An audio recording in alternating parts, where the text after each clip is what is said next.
જે બોરીવલીમાં રહે છે એને થાઇરોઇડનો પ્રોબ્લેમ હતો. તો હિતાબેન, તમને શું શું તકલીફો થતી હતી?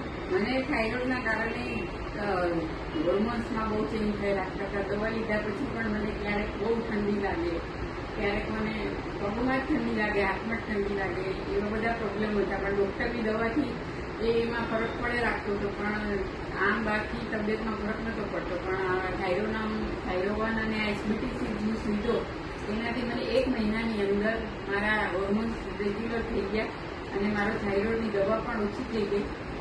જે લેતી હતી એના કરતાં ઓછો પાવર થઈ ગયો. મારું વજન બી 2 કિલો ઘટી ગયું. એટલે મને આ દવાથી ઠીક થઈ ગયું છે. તો તમે એનાથી હેપી છો? હા, હું એનાથી હેપી છું અને હું ઈચ્છું છું કે એટલે આ દવાથી મને થાઇરોઇડ મટી જશે એવી મને આશા છે. તો તમે શું લોકોને કહેવા માંગો છો કે તમે લોકોને પણ કહેવા માંગુ છું કે તમે આ દવા લો, જેનાથી તમે કાયમ માટે થાઇરોઇડમાંથી મુક્ત થઈ જશો. નહીં તો થાઇરોઇડની ગોળી જિંદગીભર ખાવી પડશે, કારણ કે થાઇરોઇડ વધતો જ નથી. ડૉક્ટર પોતે પણ કહે છે કે તમારે જિંદગીભર દવા ખાવી પડશે. તો આનાથી ક્યોર થશે થાઇરોઇડ. એટલે મને હેપી છું કે આ દવા. Thank you.